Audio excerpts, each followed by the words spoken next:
I'm Ed Adams, and you're listening to the AFCA Podcast.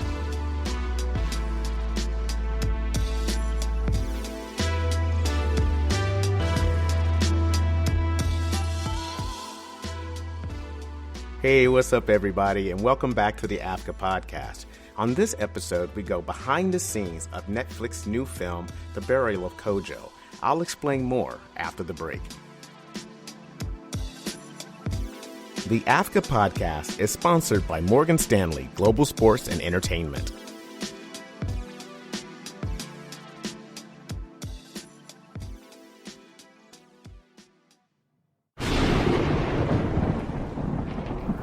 The story of my childhood is a strange one.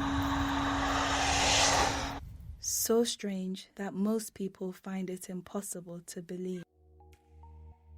That was a brief clip from The Burial of Kojo, an independent film that has critics buzzing around the world. It's also a New York Times critics pick and will be available for streaming on Netflix starting March the 31st. The film is a story of two Ghanaian brothers wrapped in an intricate dance of revenge, remorse, survival, and hope. This film is a visual spectacle full of fantasy, social commentary, and national pride.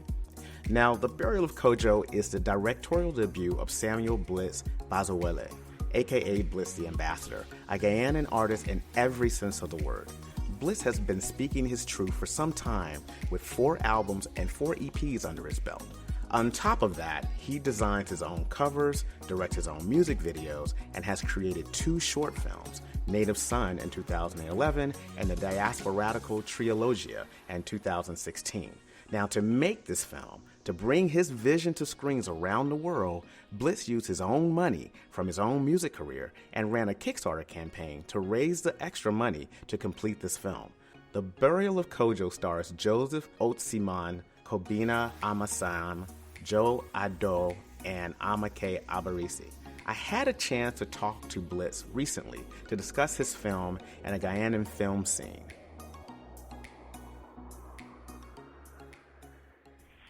Hey, hello. Hey, how you doing today, Blitz?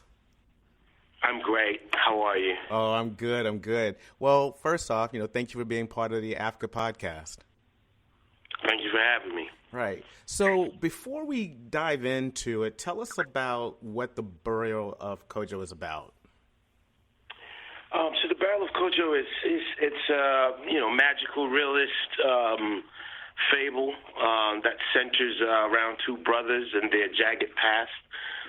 One of the brothers goes missing on a mining expedition, and his daughter must go on a magical adventure to rescue her father. So that's really what the story is about. Okay. And what inspired you to create this project? First of all, the story, about, this little girl and her intuition and her adventures of finding her father was something that I've always wanted to explore cinematically. So that was, the first.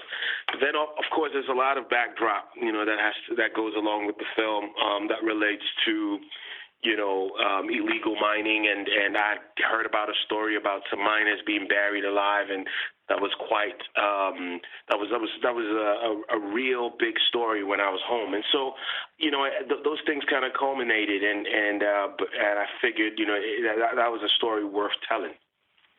Oh, okay. I was thinking about it when I was reading the log line for this film. And this whole story about revenge, I mean, it almost feels biblical, and it just got me curious. Like, are you a spiritual person? Like, how does this conversation about like good and evil, or just kind of having that kind of spirituality, kind of fit into the work that you do, whether it's music or in film? Well, I do have my spiritual beliefs, and they're personal. But however, I grew up in a quite a Christian household when I was young. And, so in terms of biblical references, my film is scattered with many.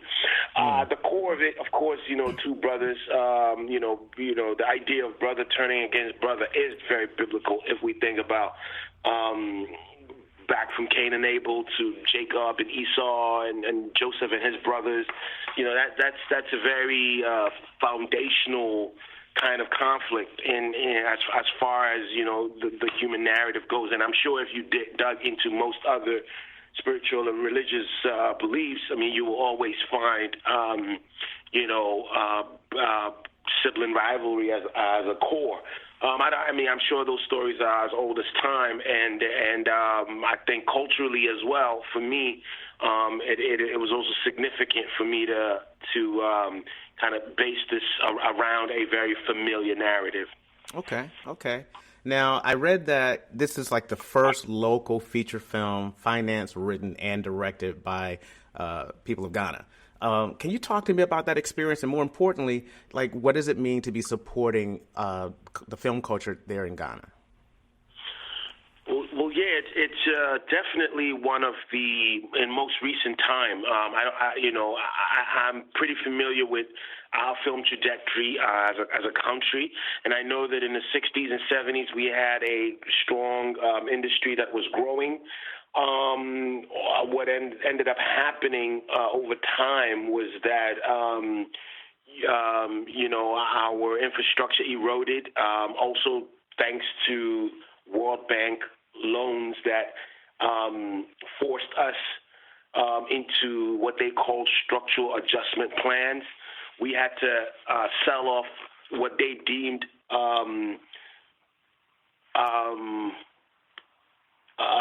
there was a word they used for it. I'm trying to remember it.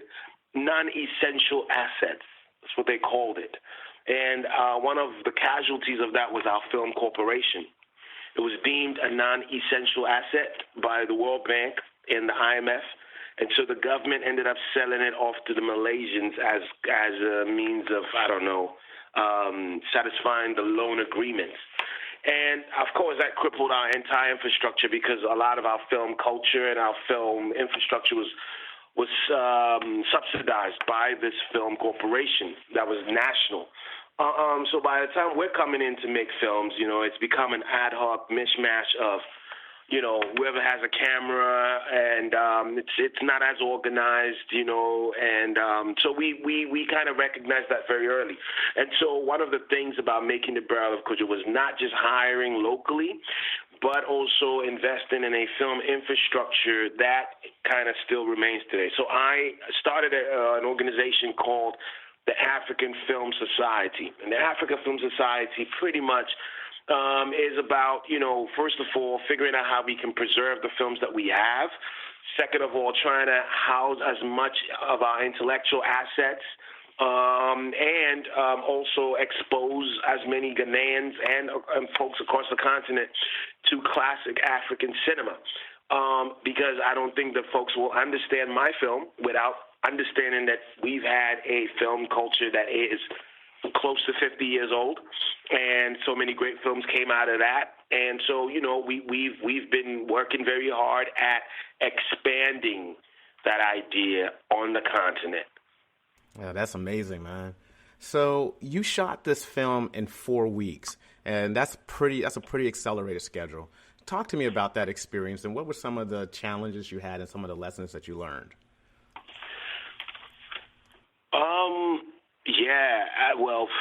Well, we did not have the money to go any longer, so that was the first. That was the first, thing that prohibited us from taking our time. It was really financial. But the thing is, when you're working on the continent, you're working with so much more than money. You're working with goodwill. You're working with people who care. You're working with people who are invested. The community is invested because they recognize that this is the first time something of this caliber is coming their way, and it's going to represent them properly. So we were able to make this film in a way that I highly doubt that without, a couple $1 million, anybody else wouldn't have been able to make this film. And it helps that I've maintained a direct connection to my homeland, and I speak the languages, and so I was able to kind of maneuver as a local, which helps a lot. The challenges were like any challenges you will find on any film set. especially when you're dealing with a cast and crew who don't work often, right? So, it's elements of discipline, elements of education, elements of letting people understand the bigger picture. And that was hard work.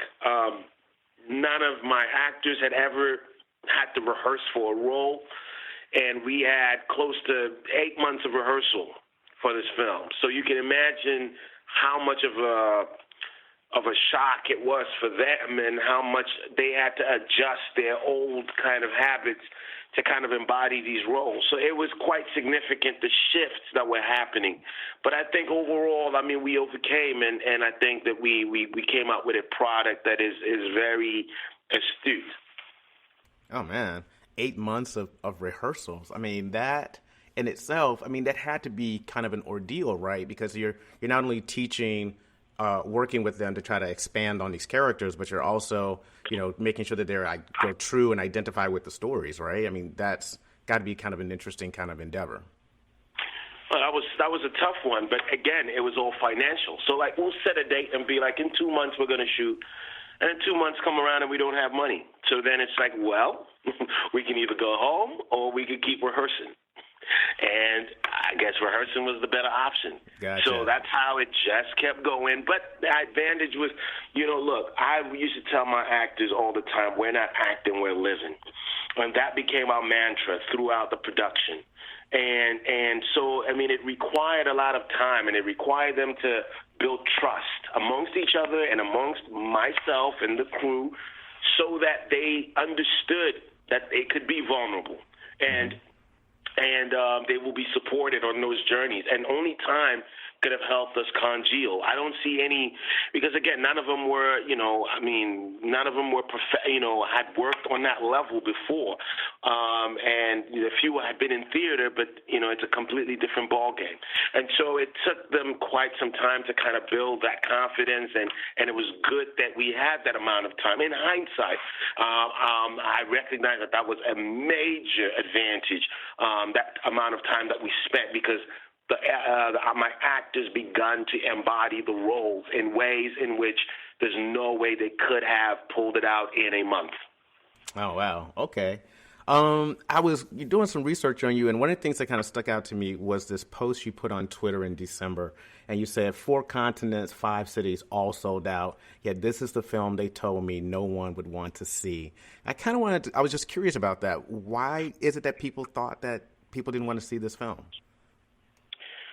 Well, because it's the typical narrative, there are always these preconceived notions as it relates to black and brown people creating images about themselves, right? The idea is that, look, if it's not fitting a specific Euronormative structure, and you don't have the white savior, and you don't have elements that make white people comfortable, quote unquote, you're not going to succeed. And I think that's folly. Listen, white people, like any people on this planet, are looking for truth, right? And I will be doing them no favors, and I'll be doing myself no favors to create work that centers them, because that's not why anybody shows up to a theater. I show up to watch an Asian film because I'm looking for truth, and it'll be insane for them to make work that caters to me. They need to make work that caters to them, and then I go over to that work and I find truth in that work and how it relates to me. And so there's always these notions about African film, it's like, and so we kind of have created a pipeline that is, I call it the cultural safari of cinema, where nobody is really wanting to create these really immersive experiences, but they want these like vicarious kind of, approach, where it's like it's often from a a voyeuristic perspective, right? And making this film, that was not our intention. Our intention was to create the most immersive experience and force people to come over to where we are. And I guess, a lot of people didn't believe that was possible. And so a lot of folks that I went to try to raise money from were just not interested. Also, if you think about how many African films have been produced on the continent as it relates to Hollywood, I mean, a vast majority of them center around famine, war, elements that the world has already kind of, mapped for us, If you think about how long that propaganda has been pushed from the starving African babies with the flies on their faces, that's like a long-standing trope that has gone on for so long, to the point where even with the internet and even with as much expansion and as much travel that is existing, people still feel like that is the majority. That should be the majority of representation that we have. And so, yeah, I mean, my film didn't center any of this stuff. So it was inevitable that I'll have those as the pushbacks. But I think we've also proven that, first of all, truth is truth, irrespective of where it comes from. And the audience for the film has grown to include so many people from multiple cultural backgrounds, black, white, Asian, brown, people from Arab. We just played in Luxor, in Egypt, and it just was packed, watching people read Arab subtitles. So I'm saying that to say, look, man, truth is truth, and we never should, curtail our truth, hoping to make other people comfortable, because, in fact, you do no one any favors. Oh, wow, man. That's a really good analogy of like how people, especially when it comes to people of color or people of different nationalities, how we approach that vision of things. I mean, there's so many, like you're saying, tropes and stereotypes that people do inherit and they push on to there is a cultural bias is what we're talking about, right? Indeed, that's exactly what it is. Yeah. So I saw that, going through your Twitter and stuff, I did see that you got some sage advice from Ryan Coogler, and your film is actually being distributed by a.k.a. Ava DuVernay's production company. Can you talk to me a little bit about working with these two kind of legendary, people of color directors and producers?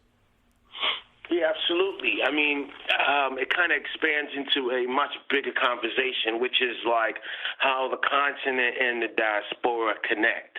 And, in my musical kind of foray, I've already been doing this diaspora work for a long time. My work has included, Afro-Brazilians, Afro-Americans, folks in the Caribbean, folks on the continent.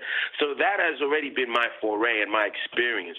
And so coming in the film, I mean, it kind of already made sense, because look, as we're dispersed around this world, right, as black people, everyone has an advantage and a disadvantage based on where you are geographically. Look, black people in America stand on a media monopoly globally, right? That's why hip-hop music was so global, irrespective of whether it was possible or whether we even liked it. It was pervasive. It was everywhere. Everywhere you went, hip hop existed because of the media monopoly that, as a black person, you stand on in America. Right, so that's an advantage. Of course, within that in itself, you're grappling with some of the disadvantages of who gets to control your image. That's a separate conversation. But I'm saying because of how we've evolved differently around the world, we all have our strengths and we all have our weaknesses. And I've always sought to work with my diaspora brothers and sisters in trying to kind of figure out the parts that I'm strong at and the parts that they're weak at and the parts that they're strong at and the parts that I'm weak at, and figuring out how we can connect, and I think, it's inevitable that folks like Ryan, folks like Ava, they already are diaspora in their mindset. They already have a leaning towards the continent. And so I'm part of that conversation. As far as specifically, I mean, Ryan was critical in my edit. He was very helpful in the notes he gave me that helped me have the film on the level it is now. Ava has been an amazing champion of, and it's not just me. I mean, I'm probably like the 10th continental African film that Ava's releasing out of the 22 that she's put out. So she's already been pushing, for this kind of inclusion. So I'm just fortunate to kind of, be in line and be on time with it.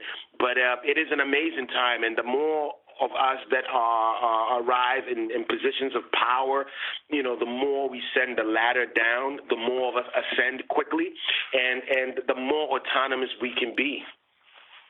Oh man, okay. So I was looking at some of your music videos, and the trailer for, the Burial of Kojo, and I was thinking about something. I read that you're a visual artist, you're a musician, and now, feature filmmaker now. But one of the things I was thinking about, I was curious, as a visual artist, I know the storyboards have to be kind of important to you. And it made me think, like, for you, when you're creating, whether it's a music video or even when you're working on this film, Kojo, or even with your music, I mean, how important is the storyboard, and which comes first? Is the story there, or are the storyboards, those keyframes, those images you want to capture, already in your mind? Yeah, that's a tough one, man. It's like, I don't think I've ever thought about separation of medium, right? So the moment I get an idea, I'm probably seeing it in all mediums and forms, right? So I already know what kind of sound should be behind it. I already know visually what kind of framing. I already know how I'm going to write it, because it's,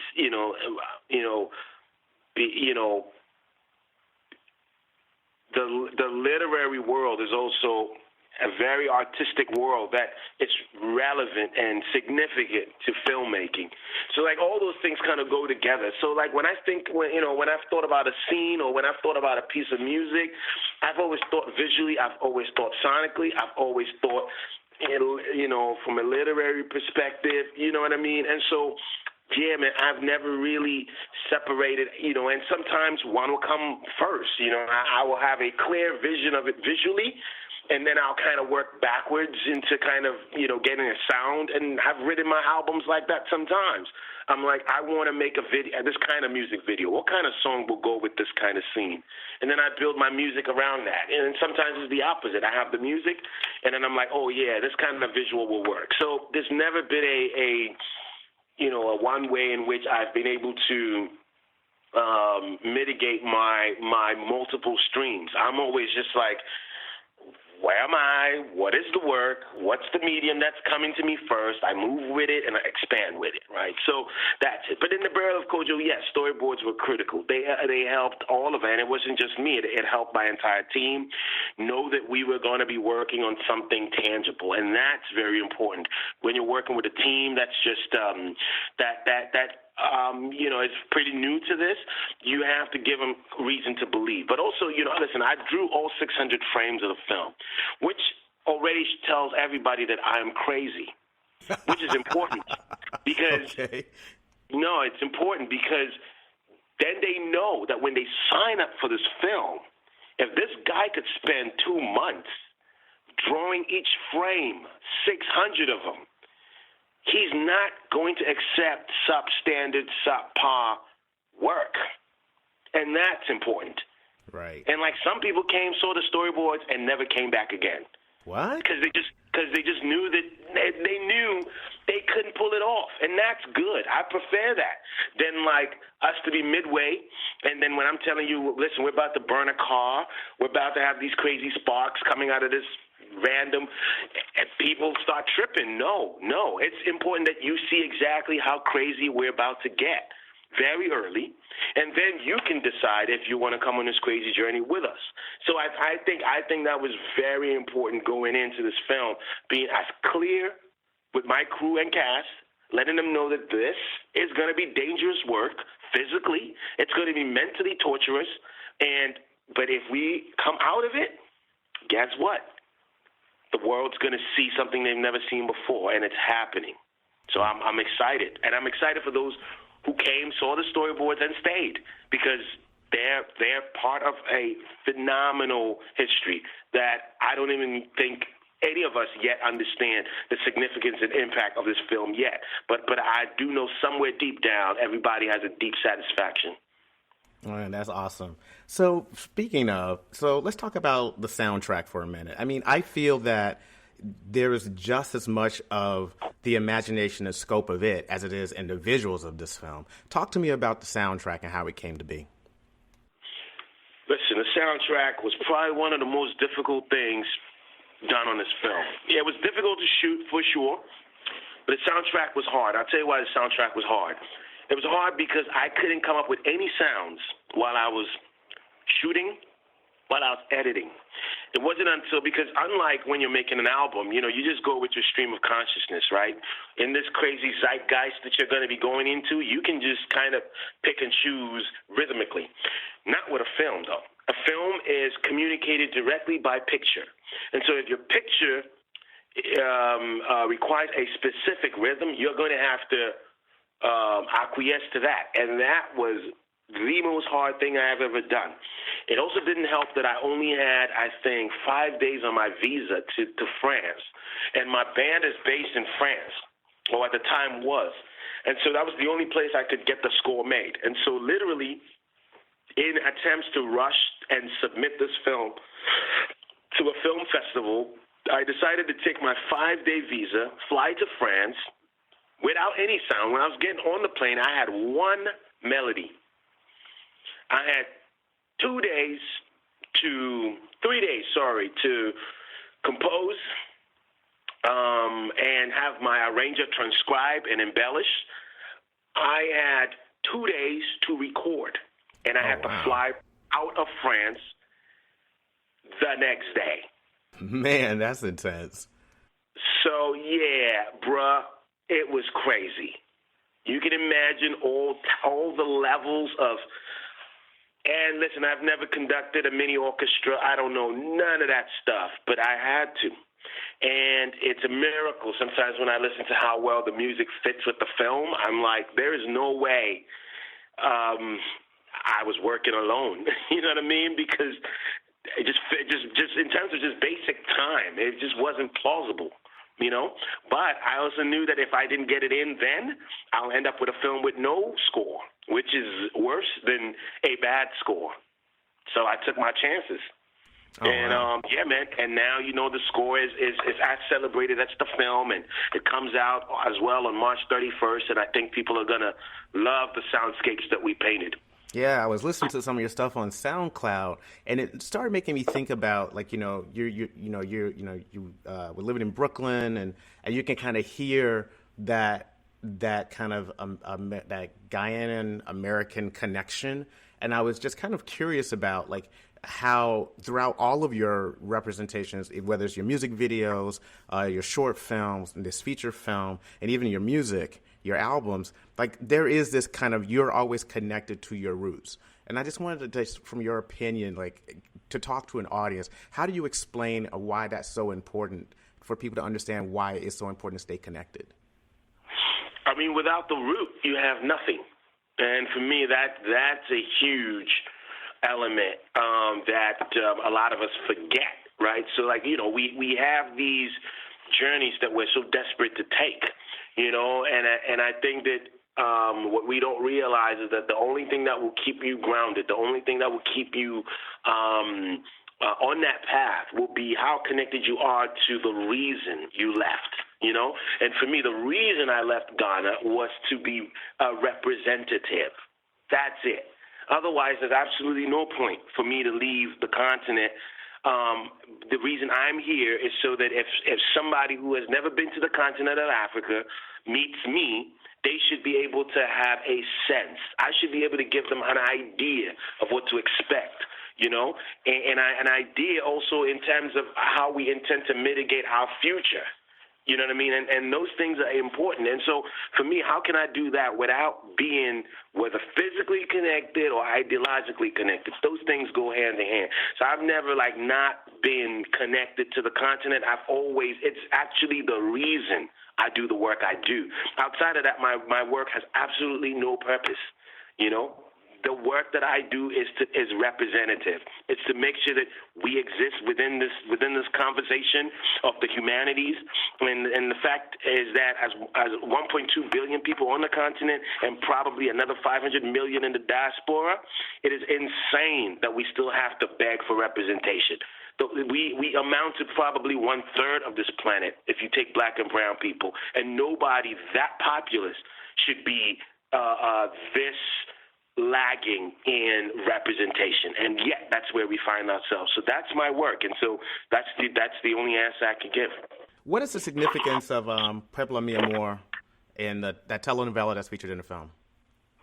Oh, it's super significant. I mean, it was also another insane feat, which I won't go too much into how it was made, but we shot it ourselves in Ghana, which was a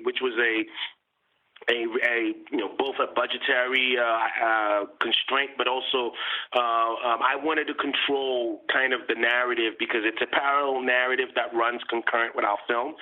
But I also want to say that it was a lot of what's happening in the Burial of Kojo are conflicts. I mean, the film is full of conflicts, but one major conflict that exists in the film is the relationship of indigenous to foreign.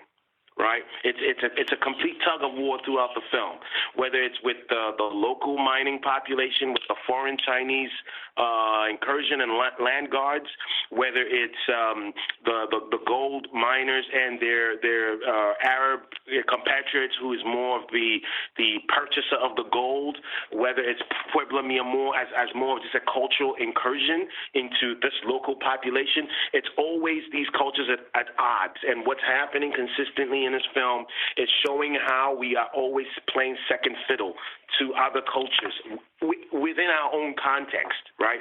So Pueblo Mi Amor is an example of that, but it's also a very culturally significant history of specifically Ghanaians. I don't know if it was the same around the continent, but I do know that growing up, so much of our cues of love, relationships, beauty standards we're taking from the telenovelas we watched throughout the 90s, and that's very significant. And so I made sure that was relevant in the film. Okay. Well, Blitz, thank you so much for talking with me today. I really enjoyed this conversation. It's a big pleasure. Thank you for having me.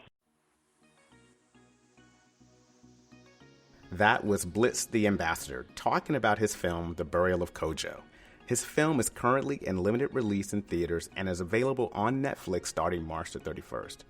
Now, I encourage you to follow this brother on Twitter for upcoming projects and definitely check out his music, including the motion picture soundtrack, which is available on SoundCloud. Now, if you'd like to know more about the Africa Film Society, you can visit africafilmsociety.org and also check out their Twitter feed for updates on projects, films, and news from the organization. And I'd be remiss not to mention a.k.a. Ava DuVernay's production company that has championed films like The Burial of Kojo. And I also encourage you to follow a.k.a. and check out their impressive collection of films just like this and so many more.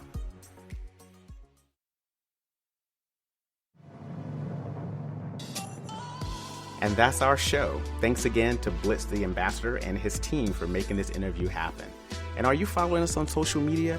This is where you'll find things what I'm doing, what our President Gil Robertson is doing, and other members of AFCA throughout the week and every day. Just visit us at TheAFCA on Twitter and AFCA on Instagram. And until next time, keep your head up.